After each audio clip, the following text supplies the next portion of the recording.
Okay, so a little DIY. Looked at my thermostat a little bit earlier upstairs, and it's calling for heat, but the furnace isn't turning on. So let's open up the door here on the deal here, and we'll push this little indicator here, and we will find out how many red lights we have here flashing. I believe there's 3.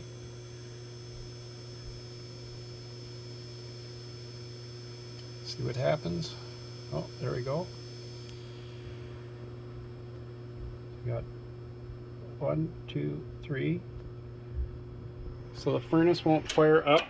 So on this new schematic here with this new board, shows that red flash stage, first stage pressure switch stuck open, inducer error.